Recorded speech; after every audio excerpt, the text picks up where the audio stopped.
다 끝났어. 더 이상 못 살아. 한겨울 눈밭으로 쫓겨난 폐지 줍는 할머니 앞에 최고급 리무진들이 들이닥쳤습니다. 과연 할머니의 인생은 어떻게 바뀌었을까요? 뽕작가 사연 시작 전 구독과 좋아요를 눌러주시고 어디서 듣고 계시는지 댓글 남겨주시면 계신 곳으로 재물운과 행운이 찾아갑니다. 하늘에서 한방눈이 내립니다. 굵고 무거운 눈송이들이 쉼없이 쏟아져 내려 골목길을 하얗게 덮어갑니다. 발목까지 쌓인 눈길 위로 낡은 리어카 한 대가 삐걱거리며 언덕을 오릅니다.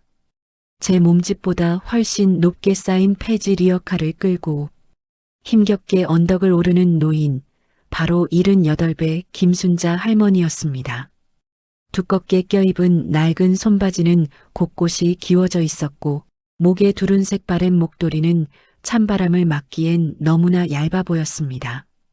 할머니가 거칠게 숨을 몰아쉴 때마다 하얀 입김이 피어올라 마치 연기처럼 공중으로 흩어졌습니다.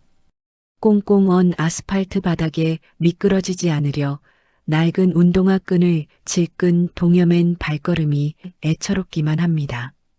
하루 종일 동네를 돌며 남들이 버린 박스와 신문지를 주워 모은 대가는 고작 3,000원. 요즘 세상에 김밥 한 줄 사 먹기도 벅찬 돈이지만 순자 할머니에게는 내일 하루를 버티게 해줄 소중한 생명줄과도 같았지요.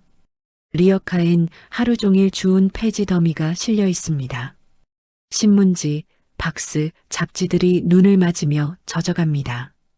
순자는 잠시 숨을 고르고는 다시 리어카를 끕니다. 고무바퀴가 눈길을 파고들며 무거운 소리를 냅니다. 달동네 쪽방촌까지는 아직 한참 남았습니다. 이 겨울이 유난히 길게 느껴지는 건 날씨 때문만은 아닙니다. 순자의 삶이 추락한 지도 어느덧 10년째입니다. 10년 전 남편이 세상을 떠났습니다. 그리고 남편이 친구의 빚보증을 섰다는 사실을 알게 되었습니다. 밤새 울고 또 울었지만 빚은 사라지지 않았습니다. 15년을 운영하던 순자네 국밥집을 정리했습니다. 가게도 집도 그동안 모아둔 돈도 모두 빚 갚는 데 써야 했습니다. 그 시절을 떠올리면 지금도 가슴이 아립니다. 손님들이 북적이던 가게였습니다. 24시간 꺼지지 않는 가마솥 불처럼 그녀의 가게는 언제나 따뜻한 온기로 가득했었습니다. 뽀얗게 우러난 소머리 국밥 한 그릇이면 얼어붙은 몸과 마음이 녹아내린다고 하여 택시 기사님들부터 주머니 가벼운 학생들까지 그녀의 가게를 문턱이 닳도록 드나들었지요. 순자 할머니는 천성이 모질지 못한 사람이었습니다. 밥은 먹고 다니냐? 그녀가 입버릇처럼 하던 그 말에는 배고픈 서름을 누구보다 잘 아는 사람만이 가질 수 있는 깊은 연민이 배어 있었습니다. 돈이 모자란 손님에게는 밥을 고봉으로 퍼주었고 때로는 가게 앞을 서성이는 노숙자들에게 돈 한 푼 받지 않고 뜨끈한 국밥을 대접하기도 했습니다. 사람들은 그런 그녀를 보며 퍼주다가 망한다고 혀를 찼지만 그녀는 허허 웃으며 사람이 밥심으로 살지 돈심으로 사나라고 대수롭지 않게 넘기곤 했지요. 하지만 그건 이제 과거입니다. 국밥집 간판도 따뜻한 주방도 웃음 짓던 자신도 모두 10년 전 그날에 남겨두고 왔습니다. 이제 남은 건 늙고 병든 몸뚱이와 손바닥만 한쪽 방뿐입니다. 따뜻한 국물을 퍼 나르던 손은 이제 거친 폐지 묶음을 줍니다. 순자는 마침내 자신이 사는 낡은 다가구 주택 앞에 도착합니다. 붉은 벽돌이 군데군데 부서진 2층짜리 건물입니다. 1층엔 3가구, 2층과 반지하엔 4가구가 다닥다닥 붙어 삽니다. 순자의 방은 반지하 맨 끝입니다. 가장 좁고 가장 추운 방입니다. 오늘따라 대문 앞의 공기는 바깥보다 더 차갑게 느껴졌습니다. 집주인 박달구의 날카로운 고성이 기다리고 있었기 때문이지요. 리어카를 대문 앞에 세우자 안에서 고함 소리가 들려옵니다. 아니, 할망구, 또 그 냄새나는 쓰레기 가져왔어? 박달구입니다. 이 건물의 집주인이자 관리인입니다. 55살, 배만 볼록 나온 몸에 늘 찌푸린 얼굴을 하고 다닙니다. 동네에서 소문난 구두쇠에 약한 사람에게는 한없이 강하고 강한 사람에게는 비굴하기 짝이 없는 인물입니다. 그는 현관문을 벌컥 열더니 순자의 리어카를 발로 툭 걷어찹니다. 몇 번을 말해야 알아들어요? 여기 문 앞에 폐지 쌓지 말라니까. 순자는 고개를 숙인 채 대답합니다. 죄송합니다, 선생님. 내일 아침 일찍 치울게요. 오늘은 너무 늦어서. 박달구는 코웃음을 칩니다. 치우긴. 매번 그렇게 말하고 사흘씩 쌓아놓잖아. 그리고 말 나온 김에 확실히 해둡시다. 월세요, 월세. 지금 3달 밀렸어요, 3달. 내일까지 안 가져오면 그냥 짐 싸서 나가요, 알았죠? 순자의 얼굴이 하얗게 질립니다. 떨리는 목소리로 애원합니다. 선생님, 한 번만요. 한 번만 더 기다려주시면 제가 꼭. 하지만 박달구는 이미 문을 쾅 닫아버렸습니다. 순자는 그 자리에 멍하니 서 있습니다. 눈은 계속 내리고 그녀의 어깨 위에도 눈이 수북이 쌓여갑니다. 방으로 올라갑니다. 좁은 계단을 한 계단 한 계단 오르는 게 힘겹습니다. 무릎이 시큰거리고 허리는 언제 끊어질지 모릅니다. 문을 열자 냉기가 확 밀려옵니다. 난방은 사치입니다. 전기장판을 약하게 틀어놓는 게 전부입니다. 순자는 벽에 기대어 주저앉습니다. 시선이 벽에 걸린 액자에 머뭅니다. 남편의 영정사진입니다. 젊은 날의 남편이 환하게 웃고 있습니다. 그 옆엔 또 다른 사진이 걸려 있습니다. 순잔의 국밥집 개업 첫날 찍은 사진입니다. 흑백 사진 속에서 순자와 남편이 앞치마를 두르고 손을 흔들고 있습니다. 눈물이 핑 돕니다. 순자는 떨리는 손으로 사진을 쓰다듬습니다. 영감, 나 너무 힘들어요. 언제까지 이렇게 살아야 하나. 바람이 창문 틈으로 스며듭니다. 순자는 얇은 이불을 끌어당겨 몸을 웅크립니다. 3달 밀린 월세를 낼 방법은 없습니다. 하루 종일 폐지를 주워봐야 3,000원, 많으면 5,000원입니다. 한 달을 꼬박 모아도 15만 원이 고작입니다. 월세는 20만 원입니다. 내일이면 아마 박달구가 진짜로 짐을 내던질 것입니다. 갈 곳은 없습니다. 의지할 사람도 없습니다. 자식도 없이 홀로 늙어가는 인생입니다. 순자는 눈을 감습니다. 그러자 어떤 기억 하나가 희미하게 떠오릅니다. 10년 전 국밥집을 정리하기 직전 몇 달간의 일입니다. 한 젊은 남자가 처음 가게 앞에 나타났을 때 그는 뼈만 앙상한 몰골이었습니다. 사업 실패로 길거리에 나앉았다고 했습니다. 순자는 그에게 뜨끈한 소머리 국밥 한 그릇을 내주었습니다. 젊은 양반, 밥 먹어요.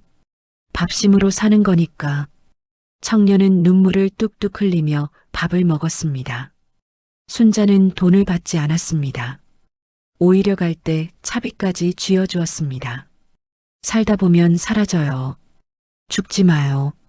그런데 그 청년이 다음 날도 그 다음 날도 나타났습니다. 한 달, 2달, 3달. 일주일에 서너 번씩 가게를 찾아왔습니다. 순자는 그때마다 공짜로 밥을 퍼주었습니다.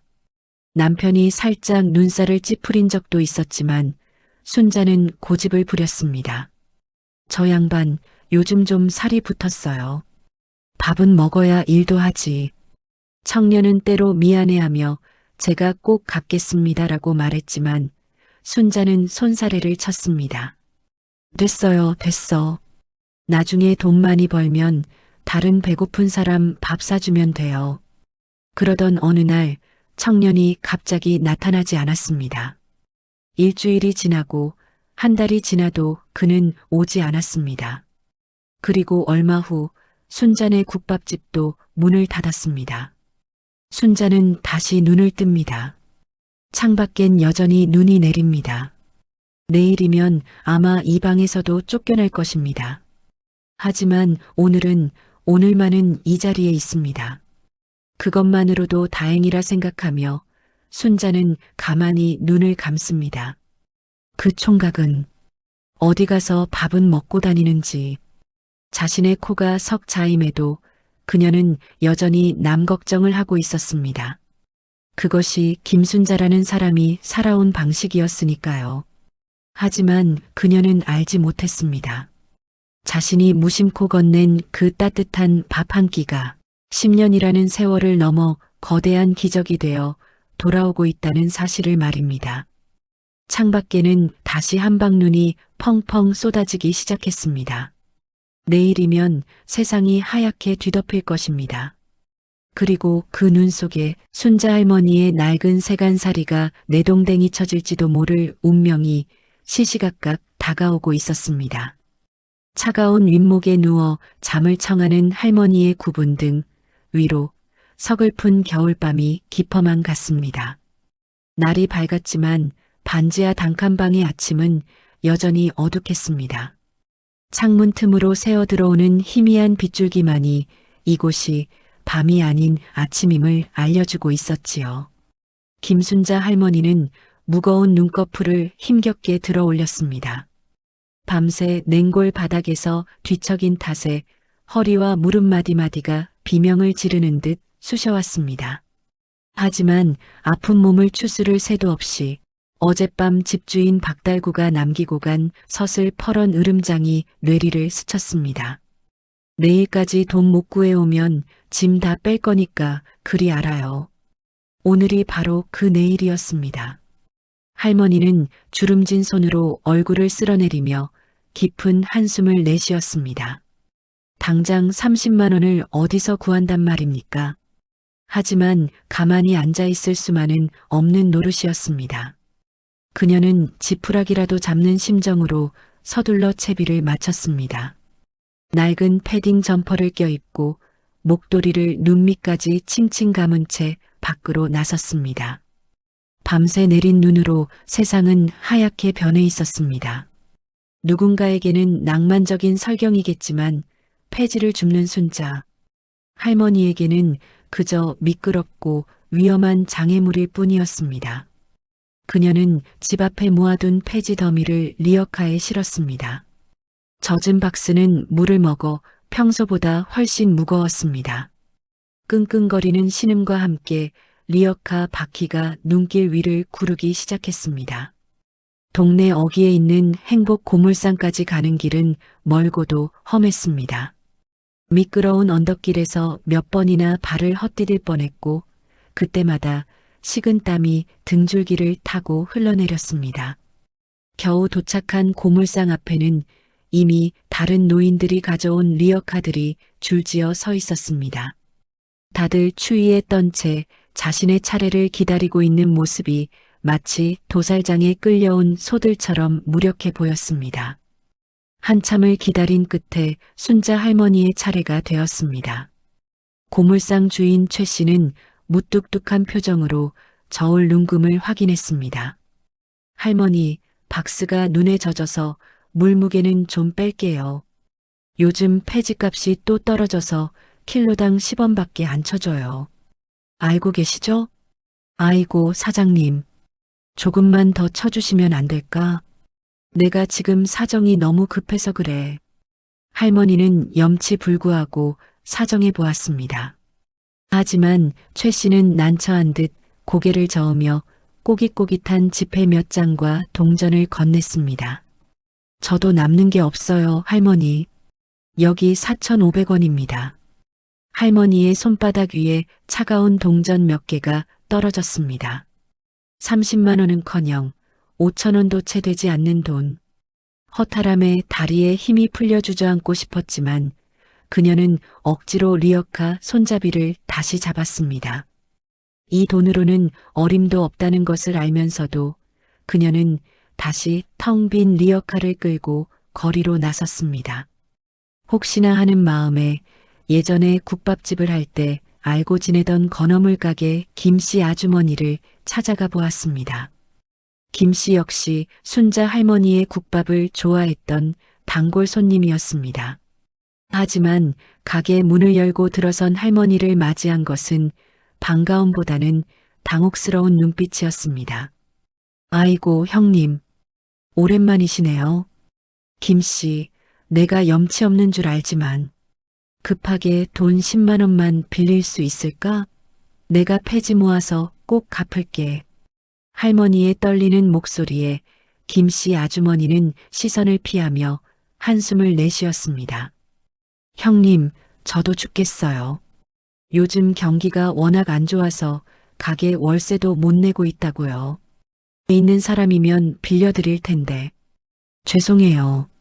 거절당할 것을 예상하지 못한 것은 아니었지만 막상 죄송하다는 말을 듣자 가슴 한구석이 무너져 내리는 듯 했습니다.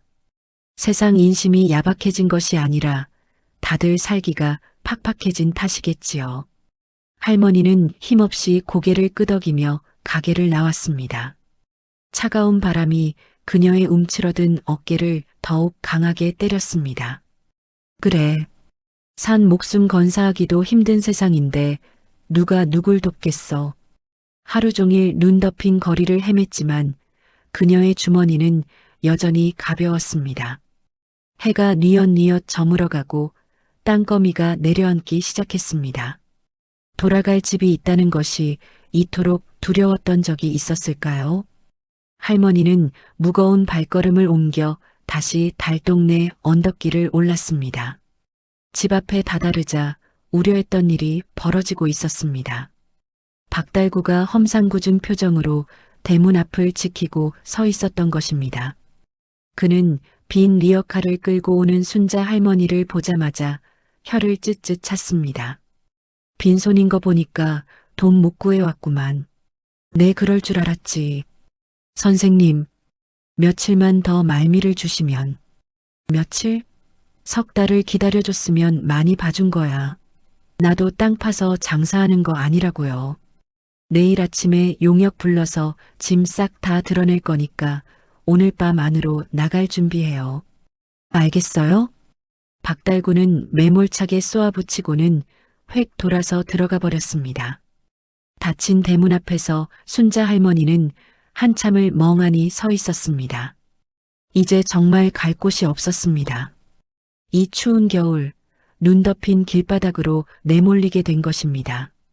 방으로 들어온 할머니는 불도 켜지 않은 채 아랫목에 앉았습니다.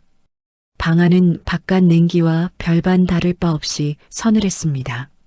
그녀는 장롱 구석에서 낡은 보따리를 꺼내 주섬주섬 짐을 챙기기 시작했습니다. 남편의 영정사진, 빛바랜 앨범, 그리고 닳고 다른 내복 몇 벌. 평생을 살아온 흔적이 고작 보따리 하나에 다 들어간다는 사실이 허무하기 짝이 없었습니다. 배에서 꼬르륵 소리가 났지만 밥 생각조차 들지 않았습니다. 부엌에 나가 찬밥 한 덩이를 물에 말아 억지로 넘기려 했지만 목이 메어 넘어가지 않았습니다. 밥알이 마치 모래알처럼 까끌까끌하게 느껴졌습니다. 10년 전 그날도 이렇게 눈이 많이 오던 날이었습니다. 가게 문 앞에서 오들오들 떨고 있던 그 거지 청년. 지금의 자신보다 더 초라하고 절박해 보였던 그 청년에게 그녀는 아무 대가 없이 국밥을 내주었었지요. 밥은 먹고 다녀야지. 그때 건넸던 그 말이 지금은 자신에게로 돌아와 비수처럼 꽂혔습니다. 정작 자신은 밥 한 끼, 몸 리일 방 한 칸조차 지키지 못하는 신세가 되었으니까요. 착하게 살면 복이 온다더니 다 옛말인가 봐. 할머니는 캄캄한 방 안에 누워 천장을 바라보았습니다. 천장의 얼룩진 무늬가 마치 험난했던 자신의 인생 지도처럼 보였습니다. 눈물이 주르륵 흘러 귀밑머리를 적셨습니다. 내일 아침이 오지 않기를, 이대로 잠들어서 영원히 깨어나지 않기를 바라는 마음마저 들었습니다. 창밖에서는 다시 거센 눈보라가 몰아치고 있었습니다. 바람소리가 마치 누군가가 문을 두드리는 소리처럼 들렸지만 할머니는 그저 바람이겠거니 하며 눈을 감았습니다. 이 춥고 비정한 세상에서 자신을 찾아올 사람은 아무도 없다고 믿었기 때문입니다. 하지만 그녀는 몰랐습니다. 그 거센 눈보라를 뚫고 그녀의 10년 전 선행을 기억하는 누군가가 지금 이 언덕길을 향해 달려오고 있다는 사실을 말입니다. 가장 깊은 절망의 밤이 지나고 나면 기적처럼 새벽이 밝아온다는 것을 아직은 알지 못했습니다. 그렇게 순자 할머니의 어쩌면 이 집에서의 마지막이 될지도 모를 긴 밤이 깊어가고 있었습니다. 운명의 아침은 예고도 없이 그저 매일 뜨는 해처럼 무심하게 밝아왔습니다. 밤새 뒤척이던 김순자 할머니는 새벽녘 선잠이 들었지만 밖에서 들려온 거친 발소리에 화들짝 놀라 눈을 떴습니다. 얇은 미닫이문 너머로 느껴지는 살기는 한겨울의 냉기보다 더 날카롭게 폐부를 찔러왔습니다. 올 것이 왔다는 직감이 척추를 타고 싸늘하게 흘러내렸습니다. 쿵, 쿵, 쿵. 현관문을 부술 듯 두드리는 소리가 적막한 반지하 방을 뒤흔들었습니다. 심장이 바닥으로 툭 떨어지는 것만 같았습니다. 할머니는 떨리는 손으로 이불자락을 꽉 움켜쥐었습니다. 도망칠 곳도 숨을 곳도 없는 막다른 골목. 문 밖의 세상은 이미 그녀에게 사형 선고를 내릴 준비를 마친 상태였습니다. 김씨 할망구, 안에 있는 거 다 알아. 문 안 열어? 집주인 박달구의 목소리였습니다. 그 목소리에는 일말의 자비나 망설임 따위는 섞여 있지 않았습니다. 오직 자신의 재산권을 행사하겠다는 지독히도 현실적이고 비정한 권리 주장만이 가득했습니다. 할머니가 비틀거리며 일어나 문고리를 잡기도 전에 낡은 잠금 장치가 비명 같은 소리를 내며 뜯겨나갔습니다. 덜컹거리는 문이 열리자마자 차가운 눈바람과 함께 박달구와 건장한 사내 두 명이 들이닥쳤습니다. 그들의 신발에 묻은 진흙 섞인 눈덩이가 방바닥에 검은 얼룩을 남겼습니다. 박달구는 방 안을 휘 둘러보더니 코웃음을 쳤습니다. 역시 돈은 못 구했나 보네. 내가 경고했지? 오늘 아침까지라고. 그는 옆에 선 사내들에게 턱짓으로 신호를 보냈습니다. 야, 뭐해? 시간 없어. 싹 다 끄집어내. 그 한마디에 순자 할머니의 삶은 해체되기 시작했습니다. 사내들은 거침없는 손길로 장롱을 열고 이불을 개지도 않은 채 밖으로 집어 던졌습니다. 할머니가 평생을 덮어온 솜이 다 죽어 납작해진 꽃무늬, 이불이 허공을 날아 눈 쌓인 마당으로 내동댕이 쳐졌습니다. 그 모습은 마치 할머니의 남은 존엄이 바닥에 처박히는 것과 다를 바 없었습니다. 아이고, 선생님, 이러지 마세요. 제발요. 할머니는 사색이 되어 박달구의 바짓가랑이를 붙잡고 매달렸습니다. 무릎이 까진 줄도 모르고 바닥을 기었습니다. 내가 나가라면 나갈게. 근데 짐은 건드리지 마요. 이거 다 내 목숨 같은 것들이야. 하지만 박달구는 귀찮다는 듯 다리를 흔들어 할머니를 떼어냈습니다. 그는 할머니의 절박함을 그저 성가신 소음 정도로 취급했습니다. 말귀를 못 알아듣네. 방을 빼라는 건 짐도 빼라는 소리야. 돈도 없는 노인네가 짐은 무슨 짐이야? 와장창 소리와 함께 부엌에 있던 낡은 식기들이 마당 시멘트 바닥에 부딪혀 산산조각이 났습니다. 할머니가 10년 전 국밥집을 정리하며 유일하게 챙겨 나왔던 손때 묻은 전기밥솥마저 사내의 손에 들려 밖으로 날아갔습니다. 뚜껑이 열린 채 눈밭을 뒹구는 밥솥. 평생 남의 배를 불려주던 그 밥솥이 이제는 차가운 눈을 받아내며 입을 벌리고 있었습니다. 그 처참한 광경에 할머니는 비명조차 지르지 못하고 가슴을 쥐어뜯었습니다. 마지막으로 벽에 걸려있던 남편의 영정사진이 떼어졌습니다. 사내의 손에 들린 액자를 본 순간 할머니의 눈동자가 흔들렸습니다. 그것만은 안 되었습니다. 집은 뺏겨도 추억마저 뺏길 수는 없었습니다. 그건 안 돼. 우리 영감 사진이야. 제발 그거는. 할머니가 사내의 팔을 낚아채려 했지만 힘없는 노인의 손길은 너무나 무력했습니다. 사내는 액자를 마당 구석 쓰레기 더미 위로 툭 던져버렸습니다. 액자 유리에 금이 가는 소리가 할머니의 심장을 긋고 지나갔습니다. 채 30분도 걸리지 않았습니다.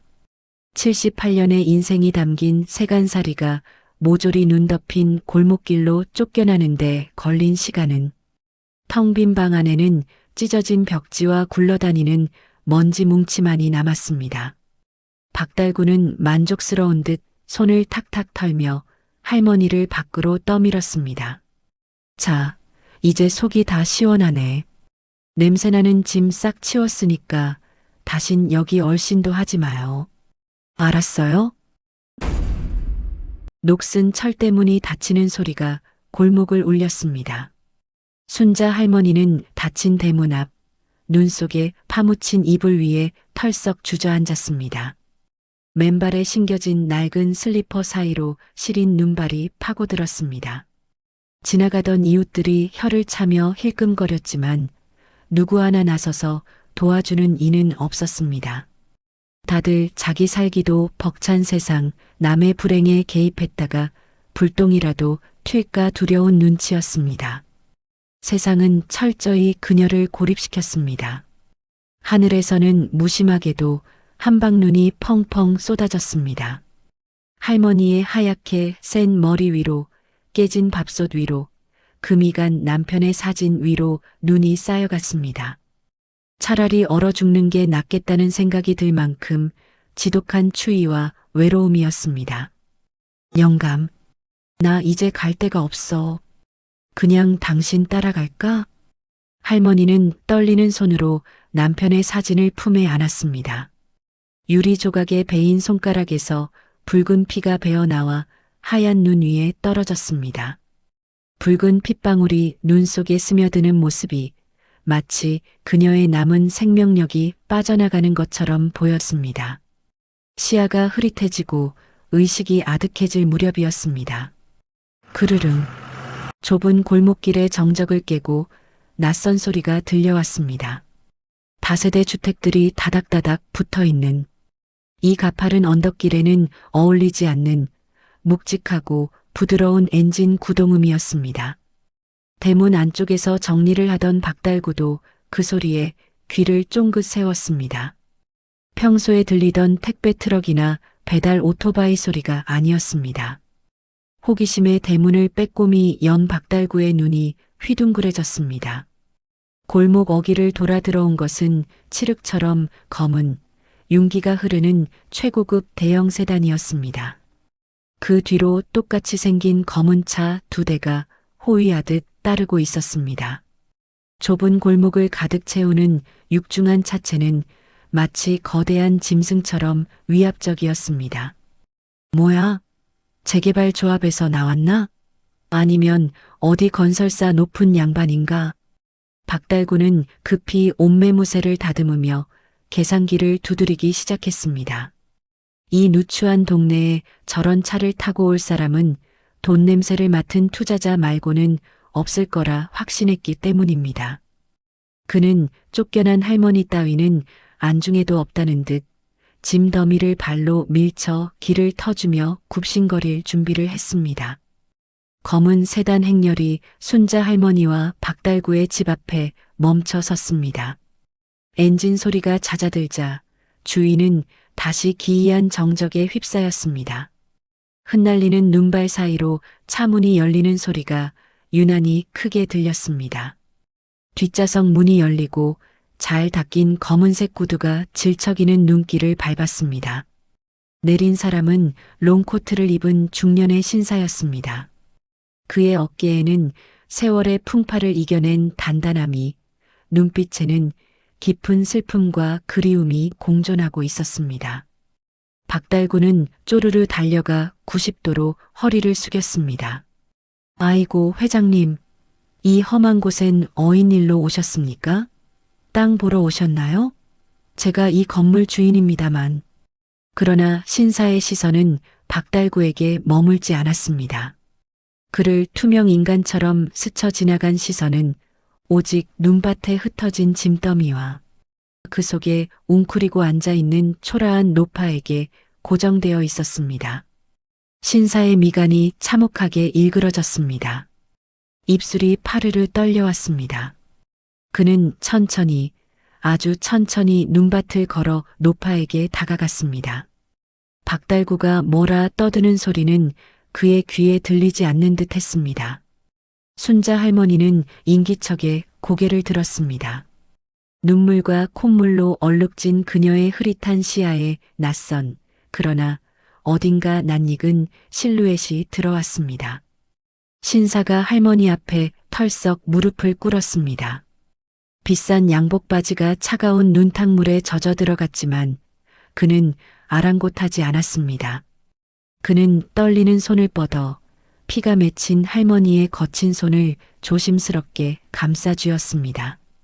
그의 입에서 하얀 입김과 함께 10년의 세월을 건너온 한마디가 흘러나왔습니다. 어머니, 늦어서 죄송합니다. 할머니의 멍한 눈동자에 서서히 초점이 잡히기 시작했습니다. 이 목소리, 이 눈빛, 기억 저편, 김이 모락모락 나던 국밥 그릇을 앞에 두고 하염없이 눈물을 흘리던 그 젊은 날의 청년이 오버랩되었습니다. 절망의 끝자락, 차가운 눈밭 위에서 마주한 이 뜻밖의 온기. 이것이 생애의 마지막 주마등인지 아니면 신이 보낸 기적의 시작인지 할머니는 아직 알 수 없었습니다. 하지만 맞잡은 두 손의 온기만큼은 10년 전 그날의 국밥처럼 뜨거웠습니다. 김순자 할머니의 흐릿한 눈동자에 맺혀있던 물기가 뺨을 타고 흘러내렸습니다. 눈앞에 무릎 꿇은 중년 신사의 얼굴에서 10년 전 퀭한 눈으로 국밥을 허겁지겁 넘기던 그 청년의 모습이 겹쳐 보였기 때문입니다. 세월의 풍파가 그의 얼굴에 주름을 새기고 값비싼 양복을 입혀놓았지만 할머니를 바라보는 그 눈빛 속에 담긴 간절함만은 변하지 않았습니다. 그것은 굶주림에 대한 간절함이 아니라 사무치는 그리움과 미안함이었습니다. 아이고, 그게 정말 자네인가? 그 눈 오던 날. 국밥집. 할머니의 갈라진 목소리가 떨려 나왔습니다. 강준호 회장은 묵묵히 고개를 끄덕이며 피가 맺힌 할머니의 거친 손을 자신의 양손으로 감싸주었습니다. 그리고 자신의 볼에 가만히 가져다 대었습니다. 차갑게 얼어있던 할머니의 손바닥으로 준호의 뜨거운 체온이 전해졌습니다. 그것은 단순한 온기가 아니었습니다. 절망의 끝자락에서 끊어진 줄 알았던 세상과의 끈이 다시 이어지는 순간이었습니다. 네, 어머니. 접니다. 배가 고파 죽어가던 저를 살려주신 그놈입니다. 너무 늦게 찾아와서 정말 죄송합니다. 준호의 눈시울이 붉어졌습니다. 성공만 하면 금방 찾아올 수 있을 줄 알았습니다. 하지만 세상은 그리 호락호락하지 않았고 기반을 잡고 뒤를 돌아보았을 때는 이미 국밥집이 사라진 뒤였습니다. 수소문 끝에 찾아낸 은인이 눈밭에 내동댕이 쳐진 모습을 보았을 때 준호가 느꼈던 감정은 분노를 넘어선 참담함이었습니다. 상황을 지켜보던 집주인 박달구의 얼굴은 이미 흑빛으로 변해 있었습니다. 그는 본능적으로 알 수 있었습니다. 자신의 눈앞에 있는 이 남자가 자신이 감히 쳐다볼 수도 없는 위치에 있는 사람이라는 것을, 그리고 자신이 지금 건드려서는 안 될 영린을 건드렸다는 것을 말입니다. 준호는 천천히 자리에서 일어났습니다. 할머니를 바라보던 따뜻한 눈빛은 온데간데였고 박달구를 향해 돌아서는 순간 그의 눈에는 서리빨 같은 냉기가 감돌았습니다. 글로벌 기업을 이끌며 수많은 경쟁자들을 압도해 온 강준호 회장의 카리스마가 좁은 골목길을 짓눌렀습니다.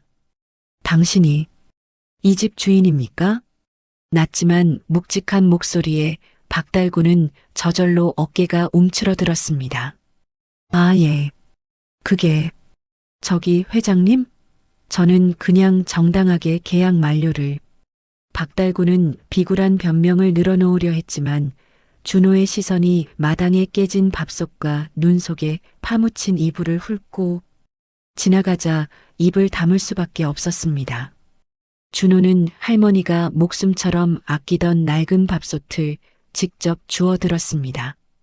찌그러진 내솥에 쌓인 눈을 손수 털어내는 그의 행동은 마치 보물을 다루듯 정중했습니다. 이분은 제 생명의 은인이자 어머니 같은 분입니다. 그런 분의 세간살이를 쓰레기처럼 취급했군요. 준호의 말 한마디 한마디가 비수가 되어 박달구의 가슴에 꽂혔습니다. 박달구는 다리가 후들거려 서 있기조차 힘들었습니다. 그때 뒤에 서 있던 김 비서가 서류 가방을 들고 앞으로 나섰습니다. 사장님 지시대로 해당 건물에 대한 등기부 등본과 임대차 계약 현황 파악했습니다. 불법 증축 및 세입자 보호법 위반 혐의가 다수 발견되었습니다. 또한 영하의 날씨에 강제 퇴거를 집행한 건에 대해서는 생존권 위험 및 폭력 행위로 형사 고발 조치하겠습니다. 김 비서의 사무적이고 냉철한 통보에 박달구는 그 자리에 주저앉고 말았습니다. 단순히 돈 몇 푼 더 받아내려던 욕심이 자신의 인생을 송두리째 무너뜨릴 거대한 쓰나미가 되어 돌아온 것입니다. 회장님, 잘못했습니다. 제가 눈이 삐어서 한 번만 용서해 주십시오. 박달구가 준호의 구두 끝을 잡으려 했지만 경호원들이 그를 제지했습니다. 준호는 차가운 눈으로 그를 내려다보며 말했습니다. 사람이 가난할 수는 있어도 마음까지 가난해서야 되겠습니까? 당신이 오늘 눈밭에 버린 건 짐짝이 아니라 사람의 존엄이었습니다. 그 대가는 법대로 치르게 될 겁니다. 준호는 더 이상 그에게 시간을 낭비하지 않았습니다. 그는 다시 몸을 돌려 순자 할머니에게 다가갔습니다. 그리고 자신이 입고 있던 최고급 캐시미어 코트를 벗어 할머니의 얇은 손바지 위에 덮어드렸습니다. 가시죠, 어머니. 더 이상 이런 곳에 계시게 할 수 없습니다. 아니, 내가 이 꼴로 어떻게 자네 차를 더럽힐 텐데. 할머니는 자신의 꼬질꼬질한 옷과 흙투성이 발을 내려다보며 뒷걸음질 쳤습니다. 폐지 냄새가 밴 자신의 몸이 번쩍이는 회장님의 차에 타면 민폐가 될까 두려웠던 것입니다. 하지만 준호는 빙그레 웃으며 할머니를 부축했습니다. 어머니, 이 차는 비싼 사람을 태우는 게 아니라 귀한 사람을 태우기 위해 만든 겁니다. 저에게 어머니보다 귀한 분은 없습니다. 어서 타세요. 준호의 단호하고도 따뜻한 권유에 할머니는 못 이기는 척 그의 부축을 받았습니다. 생전 처음 타보는 고급 세단의 뒷좌석은 구름 위에 앉은 듯 푹신하고 따뜻했습니다. 차 안에는 은은한 히터 바람이 돌고 있어 뼛속까지 파고들었던 한기가 스르르 녹아내리는 듯 했습니다. 차 문이 닫히고 외부의 소음과 추위가 완벽하게 차단되었습니다. 창밖으로 넋이 나간 채 앉아있는 박달구와 쓰레기 더미처럼 널브러진 옛집의 풍경이 보였습니다. 그것은 이제 과거의 일이었습니다. 차가 부드럽게 출발하자 순자 할머니는 품에 꼭 안고 있던 깨진 액자를 어루만졌습니다. 유리 파편 사이로 웃고 있는 남편의 얼굴이 보였습니다. 영감, 보고 있소?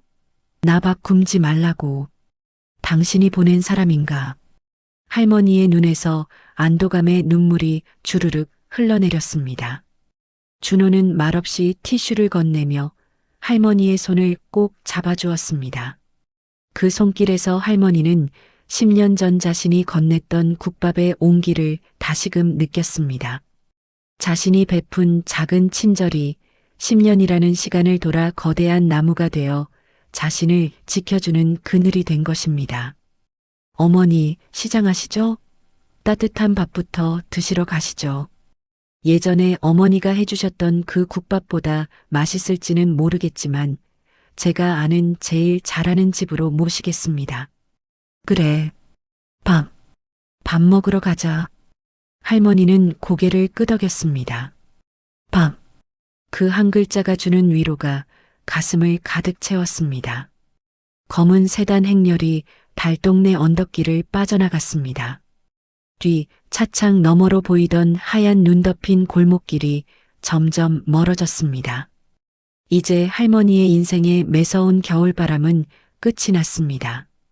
차 안의 따스한 공기처럼 그녀의 남은 생애는 이제 봄날의 햇살 같은 날들만이 기다리고 있을 것이라는 확신이 들었습니다.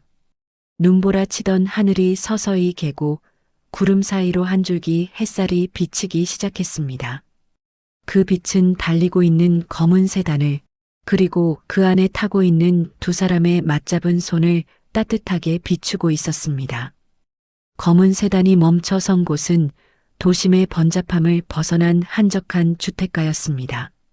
남향으로 지어진 아담한 2층 양옥집 마당에는 겨울 햇살이 가득 내려앉아 마치 하얀 눈을 황금빛으로 물들이고 있는 듯 했습니다. 차 문이 열리고 강준호 회장이 먼저 내려 순자 할머니를 부축했습니다. 할머니는 눈앞에 펼쳐진 풍경이 믿기지 않는 듯 주름진 눈을 깜빡이며 머뭇거렸습니다. 반지하 단칸방의 곰팡이 냄새 대신 은은한 모과 향기가 코끝을 스쳤습니다. 어머니, 여기가 앞으로 어머니께서 지내실 곳입니다. 마당에 작은 텃밭도 있어서 봄이 되면 좋아하시는 상추랑 고추도 심으실 수 있을 겁니다. 이런 대궐 같은 집이 내 집이라고? 아니야, 나는 이런 데서 살 자격이 없어. 나는 그냥. 할머니가 손사래를 쳤지만 준호는 단호하고도 부드럽게 할머니의 손을 이끌어 현관으로 들어섰습니다. 따스한 온돌 기운이 발바닥을 타고 올라와 지난밤 눈밭에서 얼어붙었던 뼛속 냉기를 순식간에 녹여주었습니다. 거실 한가운데에는 할머니가 잃어버릴 뻔했던 남편의 영정사진이 깨진 유리 대신 새 액자에 담겨 정성스럽게 놓여 있었습니다. 김 비서가 미리 챙겨와 닦아놓은 것이었습니다. 그 세심한 배려에 할머니는 참았던 눈물을 다시 쏟아내고 말았습니다. 아이고, 영감. 우리가 살다 보니 이런 날도 있구려. 여보, 나 이제 다리 뻗고 자도 된대. 할머니는 사진을 쓰다듬으며 오열했습니다. 그것은 슬픔의 눈물이 아니라 긴 고통의 터널을 빠져나온 안도감의 눈물이었습니다. 준호는 말없이 할머니의 어깨를 감싸 안아주었습니다. 10년 전 자신이 삶을 포기하려 했을 때 자신의 등을 두드려주던 그 투박한 손길처럼 말입니다. 짐 정리가 대충 끝나고 준호는 할머니를 모시고 식탁에 마주 앉았습니다. 화려한 호텔 요리가 아닌 김이 모락모락 나는 하얀 쌀밥과 뽀얀 국물이 우러난 소머리 국밥이 차려져 있었습니다.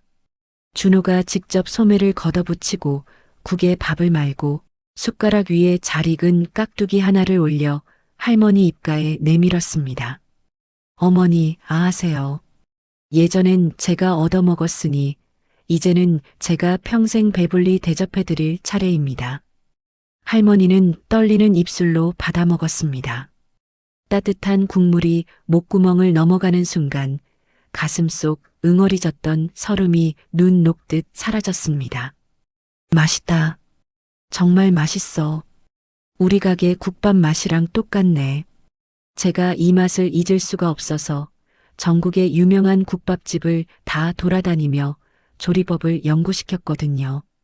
그래도 어머니 손맛은 못 따라가겠지만요. 준호가 쑥스러운 듯 웃었습니다. 식사하는 내내 두 사람 사이에는 많은 말이 오가지 않았습니다. 숟가락이 달그락거리는 소리와 더 드세요. 그래, 너도 많이 먹어라 하는 짧은 대화뿐이었지만 그 어떤 화려한 미사여구보다 진한 정이 그 식탁을 채우고 있었습니다. 밥 한 그릇. 그것은 단순히 배를 채우는 행위가 아니었습니다. 서로의 생명을 지탱해주고 마음을 나누는 가장 숭고한 의식이었습니다. 식사가 끝난 후 준호는 품에서 낡은 수첩 하나를 꺼내 할머니에게 보여주었습니다. 10년 전 그가 노숙자 시절 쓰던 꼬질꼬질한 수첩이었습니다. 그 맨 첫 장에는 삐뚤빼뚤한 글씨로 이렇게 적혀 있었습니다. 살다 보면 사라진다. 밥심으로 버텨라. 마이너스 국밥집 어머니 말씀. 어머니, 제가 사업 실패하고 다리 위에서 뛰어내리려고 했을 때 어머니가 주신 그 국밥 한 그릇이 저를 잡았습니다. 국밥이 너무 뜨거워서 그게 목으로 넘어가는데 눈물이 나더라고요. 아, 따뜻하다. 살고 싶다. 그 생각이 들었습니다. 그래서 죽기 살기로 다시 시작했습니다. 지금의 제가 있는 건 제 능력이 아니라 어머니가 주신 그 밥심 덕분입니다. 준호의 고백에 순자 할머니는 묵묵히 고개를 끄덕였습니다. 자신이 무심코 뿌린 씨앗이 이토록 거대한 나무가 되어 자신을 지켜줄 줄은 꿈에도 몰랐습니다. 고맙다. 살아줘서 고맙고 이렇게 늙은이 잊지 않고 찾아와줘서 고맙다. 나는 해준 것도 없는데. 아니요. 어머니는 제게 전 우주를 주신 거나 다름없습니다. 준호는 할머니의 거친 손등에 입을 맞추었습니다. 그로부터 몇 달 후 봄이 찾아왔습니다.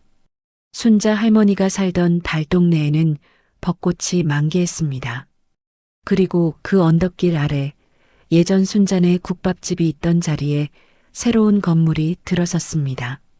간판 이름은 순자네 나눔식당.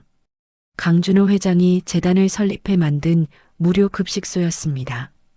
건물 입구에는 할머니가 환하게 웃고 있는 사진과 함께 이런 문구가 적혀 있었습니다. 누구든 배고픈 사람은 들어오세요. 밥값은 10년 뒤에 마음으로 갚으세요. 순자 할머니는 이제 폐지 리어카 대신 깔끔한 조리복을 입고 배식대 앞에 섰습니다. 물론 준호의 만류로 힘든 일은 직원들이 다 하지만 국자를 들고 손님들에게 밥을 퍼주는 일만큼은 할머니가 고집했습니다. 많이 먹어요. 젊은 사람이 밥심이 있어야지. 더 줄까? 할머니의 국자에는 밥만 담기는 것이 아니라 10년 전 눈 오는 날 그녀가 베풀었던 그 따뜻한 마음이 고스란히 담겨 있었습니다. 급식소를 찾는 노숙자들, 독거노인들, 그리고 가난한 청년들이 할머니가 퍼주는 밥을 먹으며 눈시울을 붉혔습니다. 그들의 모습에서 할머니는 10년 전의 준호를, 그리고 준호는 자신의 과거를 보았습니다. 선행은 그렇게 돌고 돌아 또 다른 기적을 준비하고 있었습니다. 한편 악덕 집주인 박달구는 세입자 보호법 위반과 불법, 건축물 혐의로 막대한 벌금을 물고 건물까지 경매에 넘어가게 되었습니다. 그는 이제 자신이 쫓아냈던 세입자들의 눈치를 보며 쪽방을 전전하는 신세가 되었습니다. 인과응보. 세상은 때로는 더디지만 결국은 순리대로 흘러가는 법이었습니다. 어느 화창한 봄날 오후 급식소 일을 마치고 나온 순자 할머니를 준호가 마중 나왔습니다. 따스한 봄 햇살 아래 멋진 슈트를 입은 아들 같은 회장님과 고운 계량, 한복을 입은 할머니가 나란히 걸어갑니다. 어머니, 오늘 저녁은 뭐 드실래요? 갈비탕 어떠세요? 아이고, 비싼 거 말고 그냥 집에 가서 된장찌개나 끓여 먹자. 집밥이 최고지. 네. 알겠습니다. 제가 가서 두부 좀 썰어 넣겠습니다. 두 사람의 웃음소리가 벚꽃잎처럼 흩날렸습니다. 할머니는 하늘을 올려다보았습니다. 남편이 그리고 먼저 간 이웃들이 저 구름 위에서 빙그레 웃고 있는 것만 같았습니다. 그래요, 여보. 세상이 아무리 각박해도 아직은 살만한가 봐요. 사람이 사람을 살리는 건 돈이 아니라 따뜻한 밥 한 끼, 그 마음이라는 걸 내가 이제야 다시 배우네. 김순자 할머니의 주름진 얼굴에 핀 미소가 만개한 봄꽃보다 더 환하게 빛나고 있었습니다. 그녀의 인생에 다시 찾아온 봄은 이제 영원히 지지 않을 것입니다.